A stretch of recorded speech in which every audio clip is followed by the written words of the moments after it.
Hello and welcome to A City Planner Plays City Builders, and today I want to give you my top 5 tips and tricks for beginners. But really, these tips that I'm going to give you today, they could be used by anyone who just wants a healthy, thriving city, and these tips are coming directly from a city planner based on city planning expertise and my knowledge of the game.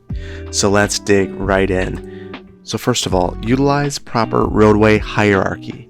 What I mean by that is there are different classifications of roads.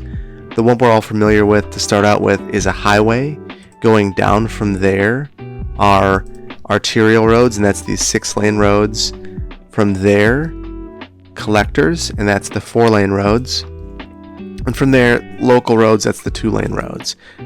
You don't have to necessarily use all of these, but if you're going to use an arterial, you should make sure that you're connecting the arterial to a collector and the local road to the collector. So in this case, I actually haven't used any arterials at all. But if I were to do so, I would take from the freeway my access to the arterial, connect a collector to the arterial and a local road to the collector. And really the theory behind this is the arterial is serving regional trips, the collector is serving trips between multiple neighborhoods, and the local is serving trips between within the neighborhood. And that's why it's never good to link a local road to an arterial. That's linking a local trip to a regional trip. You want to disperse the traffic appropriately. And in some cases, like I mentioned, it might not be appropriate to use arterials at all. In fact, when you're beginning the game, you have to remember that this is a small geographic area, and there aren't regional trips, so to speak, just yet, until you go and purchase multiple areas. And if you only have this one area, local roads might do the trick in general.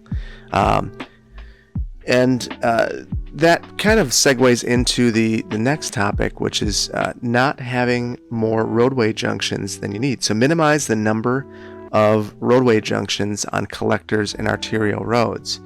So what you see here is that I've built a road that has relatively close junctions on an arterial. And what this means is that you have cars that would travel at a fast pace straight to a stoplight, and then travel again to a fast pace at a stoplight.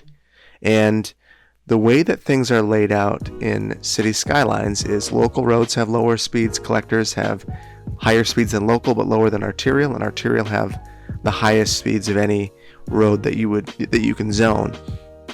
So cars are basically drawn to the highest speed roadway and the shortest trip length, and they do a calculation to figure that out. And in real life, people do the same thing. They want to go to the road that has the highest speed and the most direct connection. Generally, arterials are that. But if you have a small city, you're introducing lots of junctions with stoplights, and that can really cause a problem.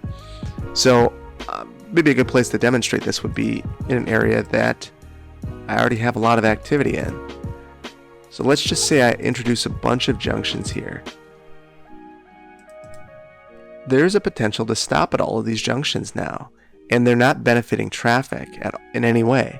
So minimizing these either by simply reducing the number of roads that you're putting in place, or by going into your traffic routes, looking at junctions, and toggling the traffic lights can really improve traffic within your city.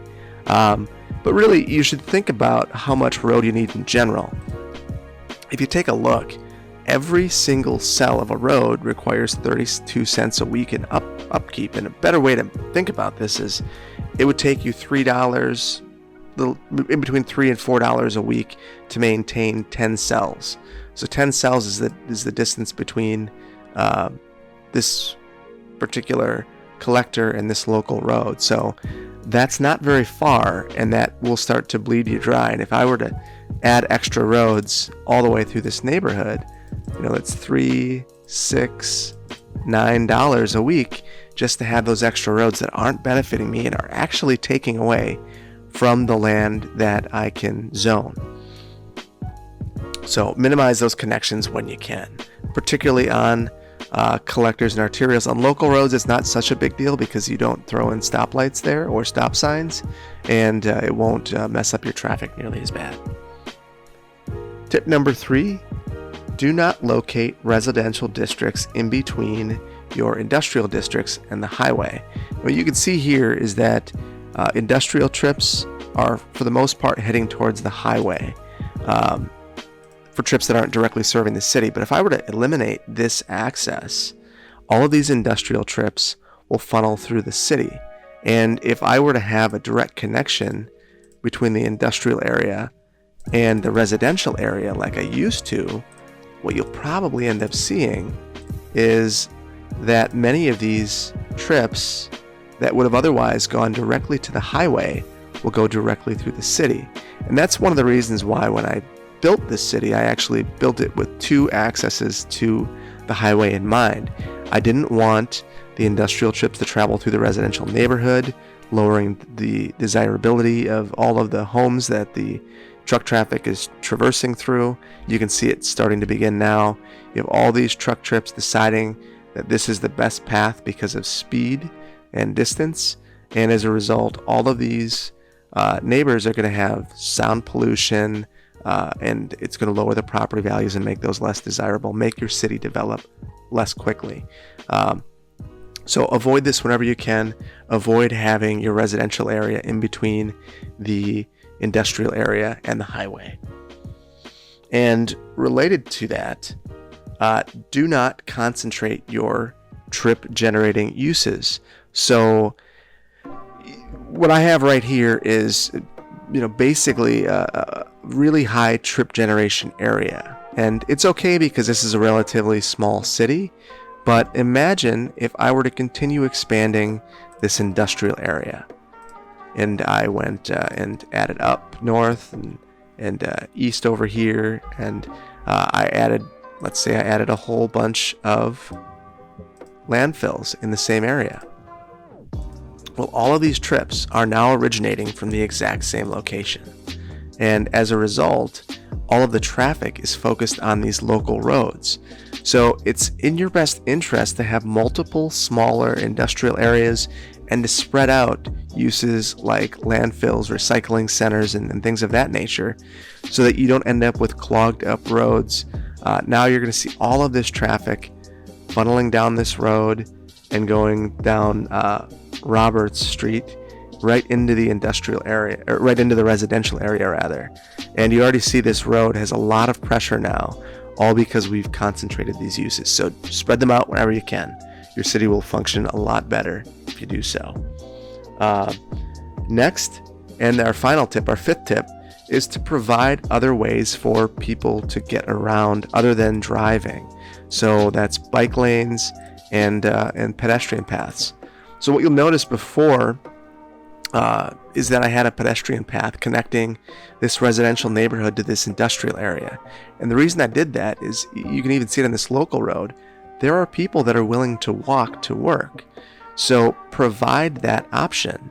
And one thing you might not have realized is that the game makes it a really simple choice. A 2-lane road takes 32 cents a week of upkeep, and it costs 40 cents a cell to construct. Compare that to a 2-lane road with bike lanes. It is 32 cents a week and 40 cents a cell to construct. So why not construct a network of bike lanes in your city? Draw those people out of their cars and get them biking. And you can actually set policies to encourage biking, which will get people out of their car and onto a bike. And the results are generally pretty fast. And I bet you within just a couple seconds, we'll start seeing bikes showing up. And, this is highly beneficial to you, because these bikes would sim as cars and clog up your roads. And this is a way that I'm able to maintain incredibly high traffic flows just by ensuring that there are ways for people to get to where they need to go outside of a car. So I hope that you found these tips incredibly useful. If you did, please drop a like for the video, subscribe to my channel, and hit the notification bell if you want to know whenever I release new videos. I want to release new tips and tricks videos each week, and I'm still working on my city building series. The link should be above. So thank you so much again for watching my channel, and I can't wait to see you in the next one. Thank you, and bye.